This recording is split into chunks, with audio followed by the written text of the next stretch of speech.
It all began on a rather ordinary Tuesday afternoon, or perhaps it was not so ordinary after all. For young Lily and her even younger brother Tom, it was the start of an adventure. They were staying at their grandmother's house. It was a very old house, full of creaks and shadows, and as they were about to discover, full of secrets too. The kind of secrets that lie sleeping, just waiting for someone curious enough to come along and wake them up. Lily, who was 10, always said Tom, who was 8, was too curious for his own good, but this time her own curiosity was stirring. Their grandmother had asked them to explore the attic, see if you can find some old photograph albums, she had said. The attic was vast and dim, smelling of old wood and forgotten things. Dust motes danced in the single beam of light from a grimy window. Old furniture stood draped in white sheets like silent, waiting ghosts. Tom, naturally, was thrilled by the spooky atmosphere. He poked at a cobweb with a long discarded feather, pretending it was a dragon's lair he was bravely entering. Lily, more cautious, scanned the room with wide eyes, a little shiver running down her spine. They searched for a while, amongst towering stacks of old books and boxes tied with string. It was Tom who found it, tucked away beneath a pile of moth-eaten blankets. It was not a photograph album. It was a chest, a small, dark, wooden chest, bound with tarnished brass. It looked very, very old, older than grandmother, perhaps even older than the house itself. It was not locked, which was rather a surprise. Most secret chests and stories, you see, are always locked with a great rusty key. "Look, Lily!" Tom exclaimed, his voice a little hushed, as if he knew this was important. He tugged at the heavy lid. It creaked open with a groan, like an old man waking from a long sleep. Inside, nestled on faded velvet, lay not treasure, not gold or jewels, but something else entirely. Something that seemed to hum with a quiet mystery. It was a collection of items, each one looking like it held a story. Lily and Tom leaned closer, their earlier task of finding photographs quite forgotten now. The real adventure, it seemed, was just beginning. Amongst the curious objects in the chest, a tarnished silver whistle, a bundle of letters tied with a faded blue ribbon, a single child's glove. One thing caught Lily's eye immediately. It was a locket. Not a shiny gold locket, but one made of some dark, smooth metal shaped like a teardrop. It felt cool in her hand. There were no engravings on its surface, no clues to who might have owned it. It seemed quite plain at first, but as Lily held it, a strange thing happened. She thought she saw it pulse with a very faint, warm light. Tom peered over her shoulder, his nose almost touching the locket. "Is it magic, Lily?" he whispered, his eyes wide. Lily wasn't sure. She had read many books about magic, of course, but this was real life in grandmother's attic. Still, the locket did feel different. It seemed to grow a little warmer in her palm. The faint glow she thought she'd imagined was definitely there, a soft, gentle throb of light, like a tiny captured star trying to get out. It was a secret, she felt, a secret meant just for them to find. "Let's take it downstairs," Lily decided, carefully closing her fingers around it. "Perhaps grandmother will know something about it." They gathered a few other interesting items from the chest, including the bundle of letters, and tiptoed out of the dusty attic. The house seemed quieter now, as if it too were holding its breath, waiting to see what they would do next. The ordinary Tuesday afternoon was certainly feeling less ordinary with every passing moment. The locket felt like a promise, a key to something unknown. Down in the bright, cheerful kitchen, grandmother was baking. The warm smell of cinnamon and apples filled the air, but even that comforting aroma could not quite dispel the feeling of mystery that clung to Lily and Tom. Lily showed the locket to her grandmother. The old woman looked at it for a long moment. A shadow seemed to pass over her face, a flicker of something Lily could not quite understand. "This belonged to someone a very long time ago," she said softly, her voice distant. "Someone who loved this house very much," but she said no more about it. Grandmother didn't offer any more information about the locket, which was peculiar. She usually loved telling stories about the old days and the family. Instead, she just smiled a little sadly and suggested they read the letters if they were curious. "Some stories are best discovered for oneself," she said, her eyes twinkling a little, though Lily still saw that hint of sadness. So after tea, Lily and Tom settled in the window seat in the old drawing room, the bundle of letters in Lily's lap. The locket lay beside them, still faintly warm to the touch. The letters were written in faded ink, in a spidery, elegant handwriting. They were a bit difficult to read at first. The paper was brittle and crackled as Lily carefully unfolded each sheet. They were written by a girl named Ilara many, many years ago. She wrote about her life in the house, about her pony and her lessons, but she also wrote about secrets. She mentioned whispers in the walls and a hidden friend. She wrote about a special place in the garden, a place she called her sun trap, where she felt safe and happy. As Lily read aloud, Tom listened intently, fiddling with the locket. Suddenly, as Lily read a passage where Ilara described feeling a strange warmth in her favorite hiding spot, the locket in Tom's hand pulsed with light, brighter this time. "Lily, look!" he gasped. The locket was definitely reacting to the words in the letter. It was as if Ilara's memories, her feelings from all those years ago, were somehow connected to this strange piece of jewelry. It was a most curious thing. Almost like the locket itself was an echo from the past. They read on, completely absorbed.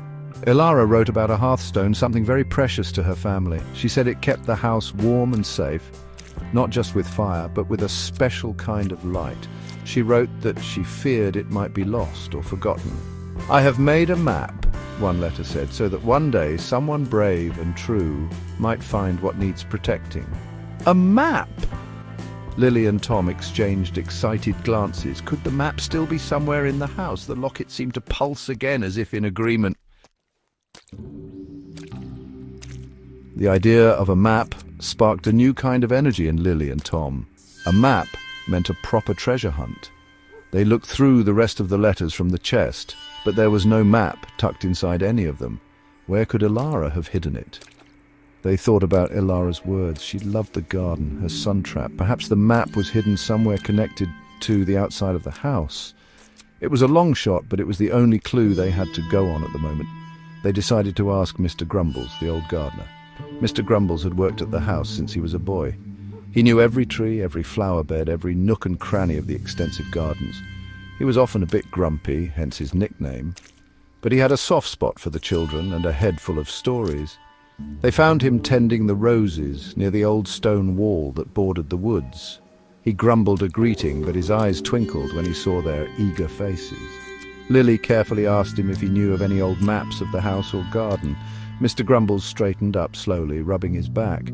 "Maps, eh?" he said, scratching his chin. "Can't say I've seen many of those. This old place keeps its secrets well." He paused, then his eyes seemed to light up with a distant memory. Though there was a tale my own grandfather used to tell. He was gardener here too, you see. He spoke of one of the young ladies long ago who was always drawing paths and hiding places. Said she buried a treasure guide somewhere near the old weeping willow. Silly story, I always thought. Lily and Tom looked at each other. A treasure guide buried near the weeping willow. That sounded exactly like what Ilara might have done. The weeping willow stood at the far end of the garden, a place they rarely visited because it was rather overgrown and gloomy. "Did he ever say what kind of treasure?" Tom asked, his voice full of hope for pirate gold. Mr. Grumbles chuckled. "Nah, lad. Just that it was something to keep the house smiling," he used to say. "Never paid it much mind myself, but Lily and Tom paid it very much mind indeed." The weeping willow became their next destination. It stood like a giant green curtain at the edge of the wilder part of the garden. Its long branches drooped to the ground, creating a shadowy, hidden space beneath. It did feel like a place where secrets could be kept. Lily pushed aside a curtain of leaves and they stepped into the cool, dim interior. The air was damp, and it smelled of earth and old leaves. It was a little spooky, but the thought of Ilara's map urged them on. They began to search, their hearts thumping with anticipation. They looked around the base of the massive trunk. They poked amongst the tangled roots. They scanned the ground for any sign of disturbed earth. It was Tom who spotted it first. Not a box or a tin, but a loose stone at the foot of the tree, one that looked different from the others surrounding it. It was slightly larger and flatter, and it seemed to have a faint carving on it, almost worn away by time. It looked a bit like a curled-up leaf, or perhaps a tiny sleeping animal. "Lily, this one moves," Tom whispered, wiggling the stone. With a bit of effort, they managed to pry it loose. Beneath it was a small, hollowed-out space. And inside that space, wrapped in oilskin to protect it from the damp, was a tightly rolled-up piece of parchment. It was tied with a piece of string that looked just as old as the letters they had found earlier. Their hands trembled slightly as Lily carefully untied the string and unrolled the parchment. It was unmistakably a map. The map was drawn in the same faded ink as the letters. It showed parts of the garden and, intriguingly, parts of the house they didn't recognize. There were strange symbols and little notes written in Ilara's spidery hand.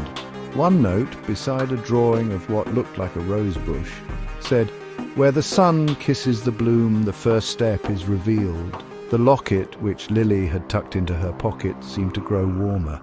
The adventure was taking them deeper into the house's forgotten past, and they felt a thrill of discovery. "Where the sun kisses the bloom," Lily murmured, studying the map. "That must mean a rose bush that gets a lot of sunlight." They remembered Mr. Grumbles tending the roses along the old stone wall. Some of those roses were in a particularly sunny spot. With the map clutched in Lily's hand, they hurried back towards that part of the garden.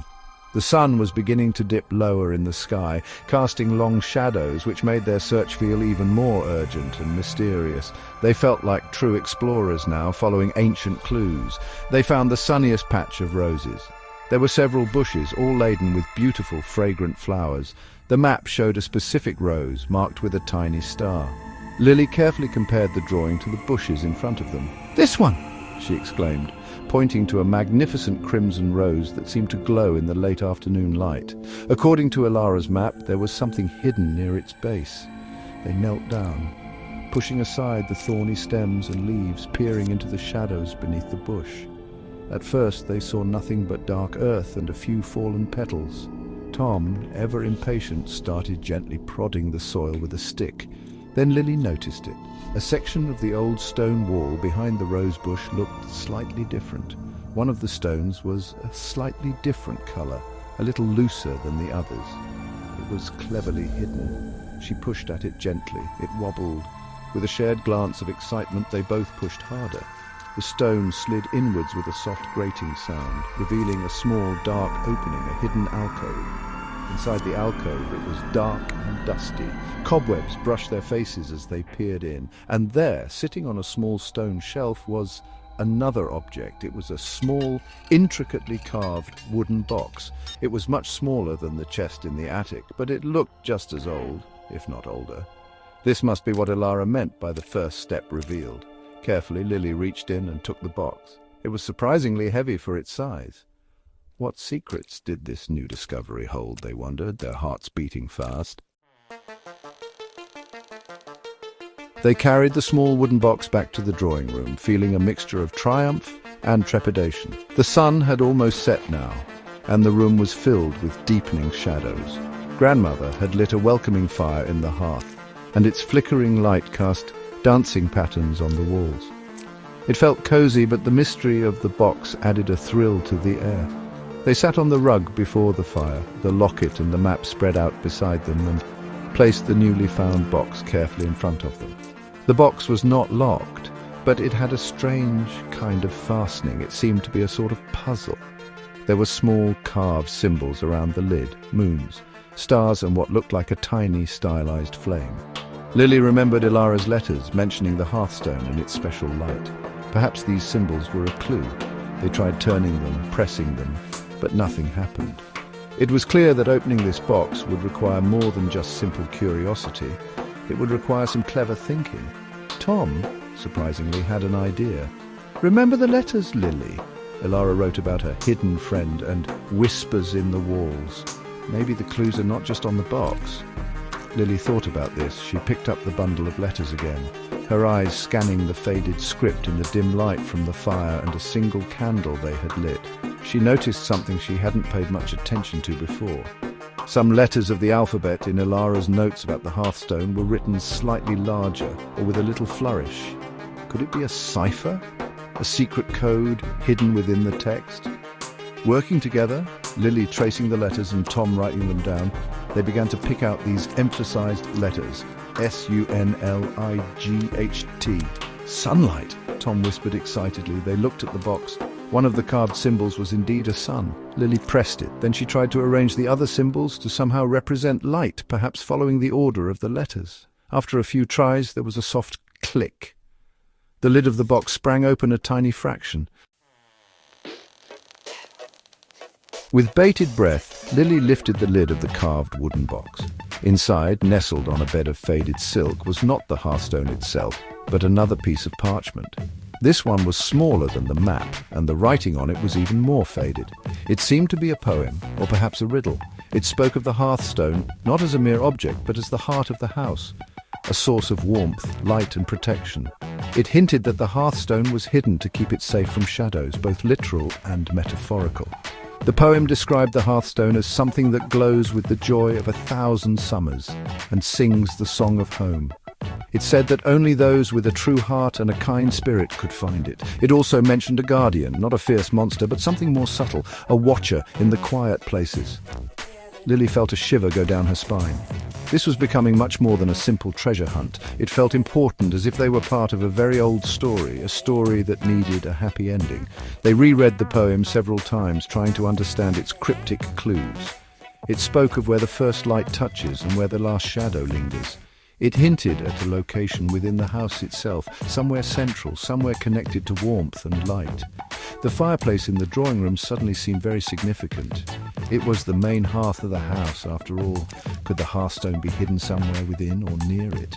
The locket, which Lily was now wearing around her neck, pulsed gently, as if confirming their thoughts. As they pondered the riddles, Tom suddenly pointed to the fireplace. "Lily," he said, his voice barely a whisper, "look at the big stone at the bottom, the one that's a different colour." Lily looked. There was indeed a large, smooth stone set into the base of the hearth, slightly paler than the surrounding bricks. It was something they had never really noticed before. It was just part of the fireplace. But now, in the context of the poem and Ilara's secrets, it seemed to hold a new significance. Could this be connected to the legendary hearthstone? Excitement bubbled up inside them. This felt like the final piece of the puzzle. The hearthstone, the heart of the house, hidden within the main hearth itself. It made perfect sense. Lily cautiously reached out and touched the pale stone. It was cool but not cold. It felt solid, immovable. There were no obvious handles or mechanisms to open it. How could they access what might be hidden behind or beneath it? The poem mentioned a watcher in the quiet places. Perhaps they were being too direct. They sat back looking at the fireplace, at the flickering flames, at the pale stone. The drawing room was very quiet now, save for the crackle of the fire and the soft ticking of the grandfather clock in the hall. The shadows danced, making familiar shapes seem strange and new. Lily held the locket. It was warmer than ever, and the faint glow from within it seemed to be pulsing in rhythm with the firelight. She felt a strong connection to Ilara, the girl from long ago who had set all these secrets in motion. Suddenly, Tom, who had been staring intently at the base of the fireplace, let out a small gasp. "Lily," he whispered, pointing not at the pale stone, but just to the side of it where the shadows were deepest. "I saw something move, just a flicker."